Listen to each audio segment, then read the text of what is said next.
Fresh out of college, I took a teaching job in a small town in central Wisconsin. In my sophomore creative writing class, I assigned a flash fiction exercise around Halloween. We had studied urban legends and folklore, and it was the students' turn to construct stories of their own. Assignment length, 100 to 1,000 words. Directions, scare me. The submission quality was as expected. These were sophomores, after all, but one story stood out halfway through my stack of papers. A piece by a quiet student named Jake. His first-person flash fiction story seemed so real, like it was dipped in reality. A little too closely. Almost like he wasn't making it up, but had been retelling something that happened to him. I put it aside, impressed. Kate's submission was the last paper in the stack.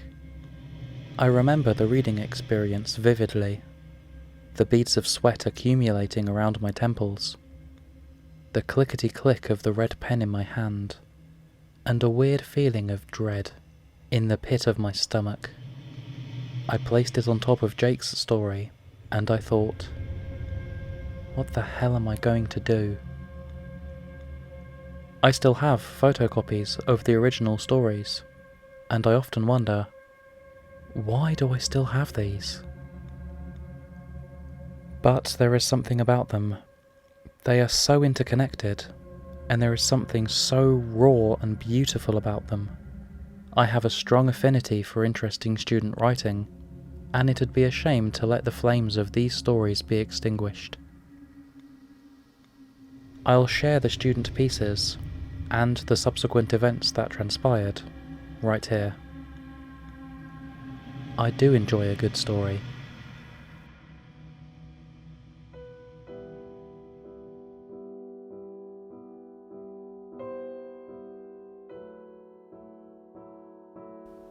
My parents put Grandma Rosie in a home when she started to lose her grip on reality, they said.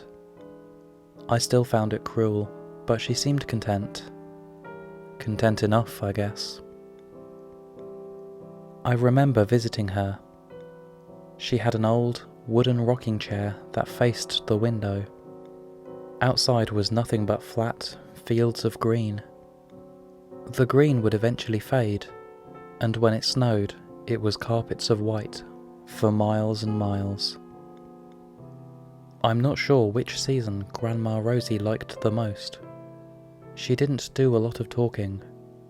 She mainly listened to her radio, and always one station, 89.1. But 89.1 never had a signal. It was always static. Grandma Rosie listened to the static, all day, seemingly waiting out her life. No one could reach her. I visited one day to drop off a box of chocolates. Grandma Rosie rocked slowly in her chair, with large headphones over her ears, staring out the window, watching the snowfall. I couldn't tell if she knew I was there. I walked over and placed the chocolates on a small table, and her hand suddenly reached across and snatched my wrist. "Shh," she whispered. "Listen." Grandma Rosie leaned in close, and I put my ear to hers. I lifted up the cup of the headphones and listened. There was only static. I was about to speak, but she covered my mouth with her hand. "Listen closer," she said. I did, but all I heard was more static. "Soon they will come," she said.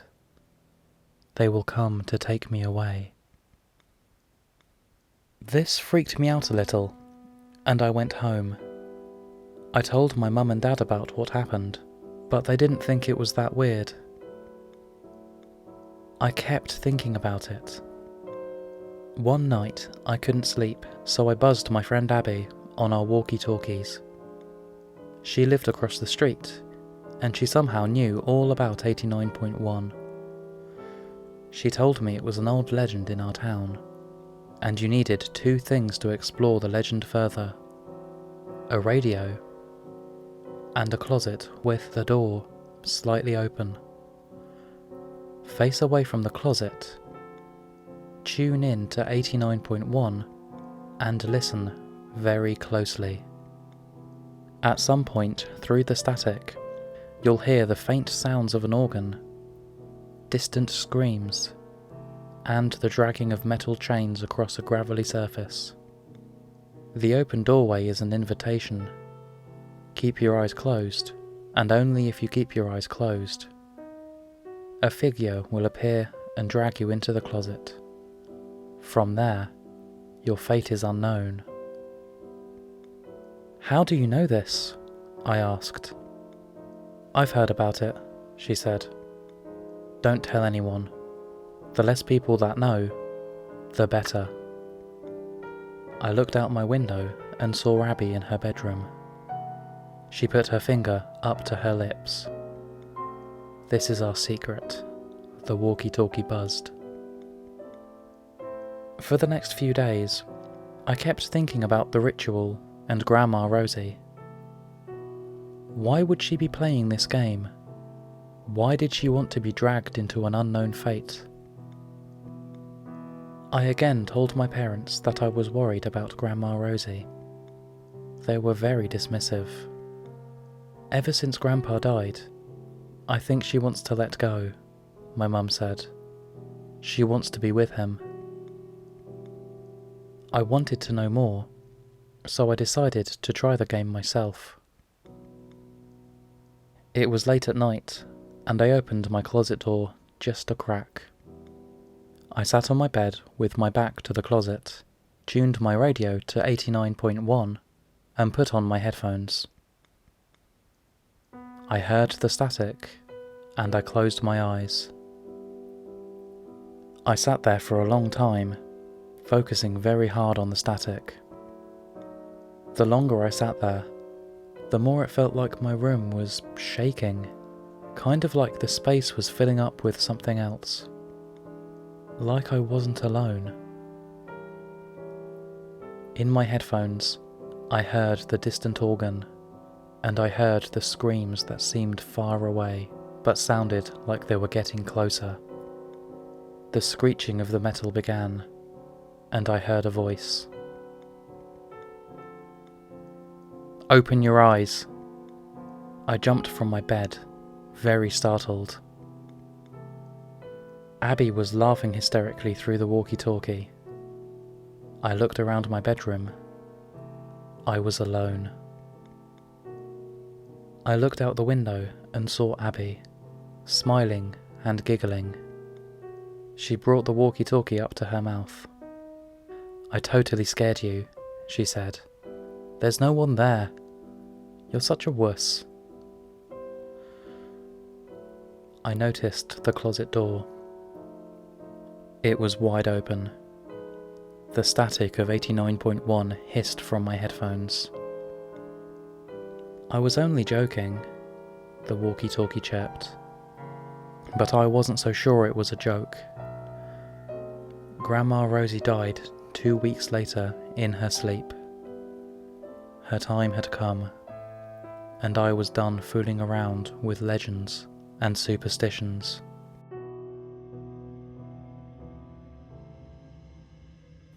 Jake's story was the most interesting of the bunch.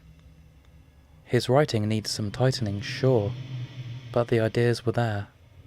A mysterious legend, sentimental characterizations, and an ambiguous ending.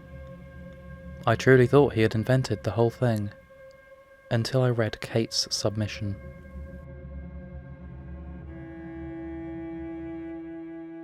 Panic. Fear. No one would believe me. Not ever. I told him I was joking. About everything. It helps me sleep at night, but I know what I saw. A young boy, a ritual, and death. Death itself. A black death with a clutching grip. An entity that surrounds its victim, dragging a companion to its secret and eternal lair. But I was joking all along, which made it okay. I had to know more. I went to her room. It felt recently vacated, like a plug had just been pulled from a sink. Headphones on the floor. Static. Nothing but static. Noises from the closet. Laboured breathing. Fingernails squeaking on the door from the inside. I clutched the handle. Something else. Something dark. Can't open it. Won't open it. Refuse to let it out. I slowly back away, a tiny voice, squeaking. Help me. Static echoing in the small room. Nothing but static. I close the door on my way out. Won't let it out. Won't tell. Will never tell. My story doesn't exist. It's simply not there. It's nothing but static.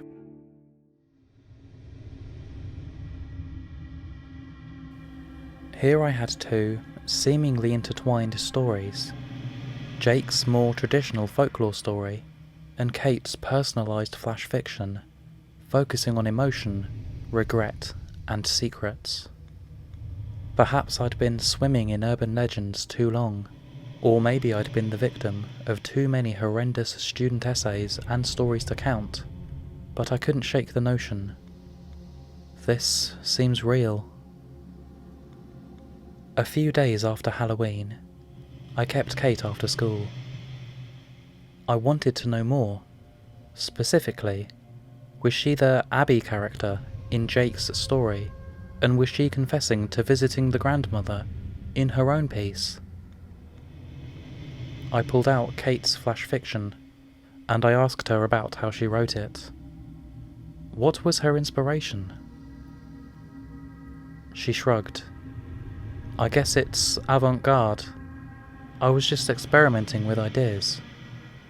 Did you like it? I nodded. It was an interesting piece, I told her. Have you ever heard of 89.1? Kate asked me. I started to speak, but couldn't. A few words sputtered out, but were interrupted by Kate's laughing. Oh my gosh, Mr. Patrick, the whole thing was just a joke. Kate explained how she and Jake conspired to write multiple viewpoints of the same story, partially as a creative writing exercise, but mainly just to screw with me. The whole thing was made up. It was a Halloween prank. We so got you, Mr. Patrick. Kate laughed. I smiled uncomfortably. It was a good one, and yes, they got me. I told her that I enjoyed her piece. Let's continue developing your avant-garde writing, and enjoy your Halloween. But something didn't feel right. I had drinks with a veteran, a freshman English instructor. Me, the first-year teacher in a new town, and he, the wily, old mentor. I told him about the assignment and the stories Jake and Kate turned in. He laughed and thought about it a bit more. That just seems off, he said. You said Jake and Kate conspired to play a joke?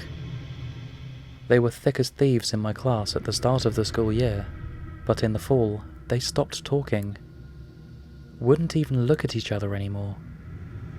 Had some sort of falling out. I guess they made up. For the next few weeks, I watched Jake and Kate closely, in my class and in the hallways. They didn't speak once, never even looked at each other. I scheduled a story conference with Jake, and I let him know how much I enjoyed his growth as a writer, especially his Halloween flash fiction piece. I grinned and told him that his prank with Katie had totally burned me. Jake smiled awkwardly. "We got you, huh?" he said. "It was Kate's idea." Everything was made up, he claimed. There was no 89.1, and he had no grandmother who passed away in a home.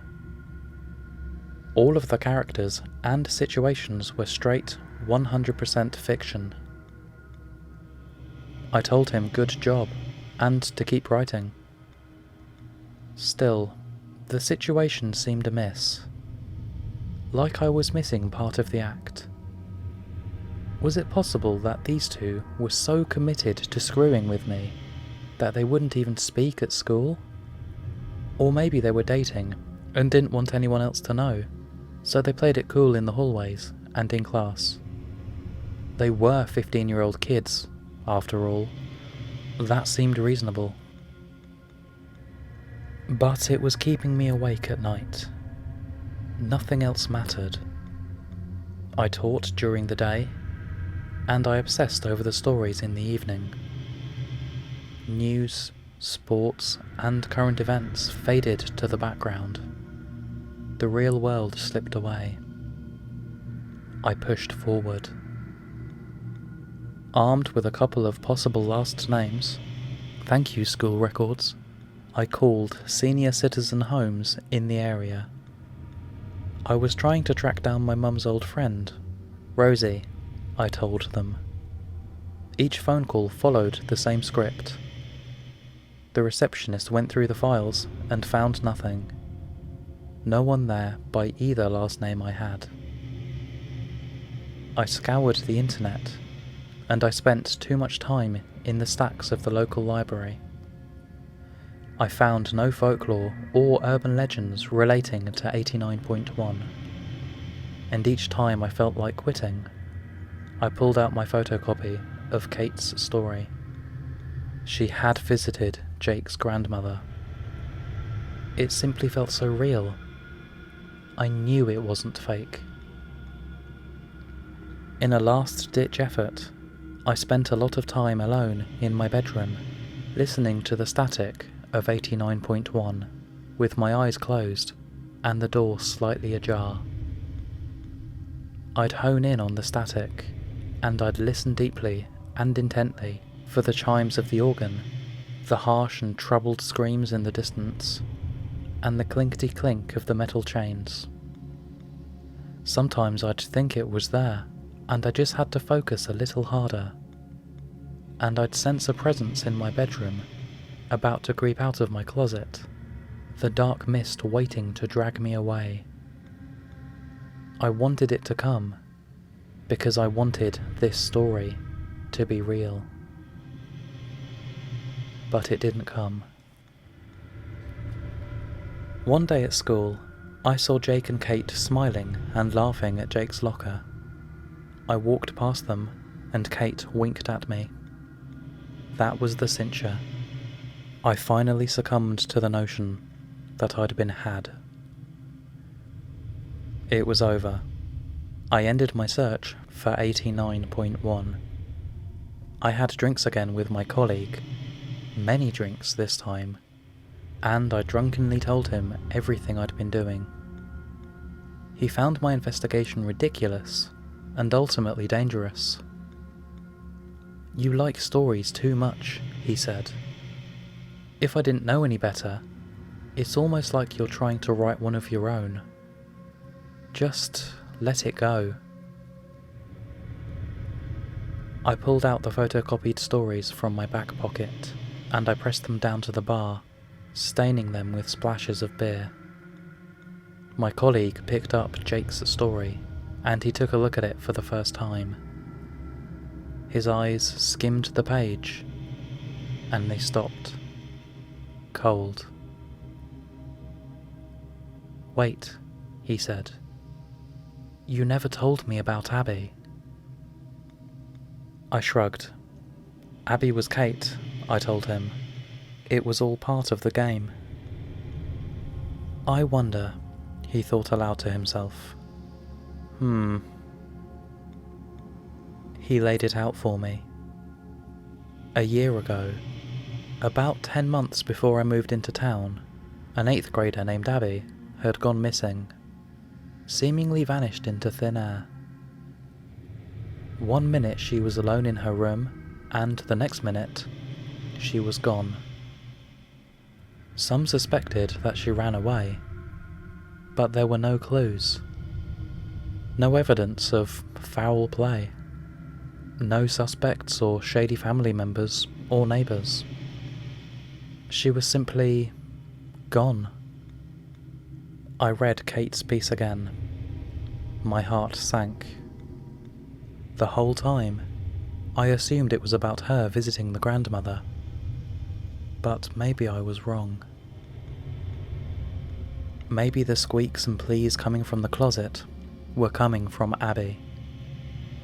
Kate never specified who she was visiting or where she was. I read the avant-garde flash fiction one more time, honing in on every word, just to be sure. And at that moment, everything changed. I spoke with the school administration. They contacted the authorities, and the police had conversations with Jake and Kate. It went nowhere. It didn't matter that Abby had lived across the street from Jake. It didn't matter that we had words on paper. They were just stories, the kids said. Only stories. Complete fiction. Jake had no grandparents in a home anyway. They were sorry if they'd scared anyone. They were Halloween stories, after all. And pretty ambiguous stories at that. Jake even tearfully apologised for naming a fictional character after a missing girl. It hadn't crossed his mind. And I was now the monster for dragging 2 innocent kids into this mess. The staff ostracised me, and the town crucified me. I was done. I left the teaching profession soon after that. I walked out of the school holding my small crate of supplies, and Kate smirked at me with a knowing glance through a first-floor window. I haven't seen her since. I didn't take much with me, but I did take the photocopies of the stories. I pull them out occasionally, and relive the past. And sometimes, late at night, I'll get a fire in my belly and a burning desire to travel back to that small Wisconsin town. Maybe Grandma Rosie was a great aunt that Jake's family referred to as Grandma. Or maybe it was an elderly family friend. Maybe I missed something about the missing girl, about 89.1, about Kate's intentions. Perhaps I can try the ritual a few more times, just to see what happens. Or maybe it's all just bullshit. It was 10 years ago, and I'm probably the only one that thinks there's a shred of truth in those stories. I'd be wasting my time. But it still keeps me up at night. The slim chance that it's all true, and oftentimes, the idea of it is something I contemplate more than what really happened to Abby and the grandmother in the story. If it is true, why did the kids write it all down like that? I don't have a good answer. I'll never have one. I suppose that, just like me, they really just enjoy a good story.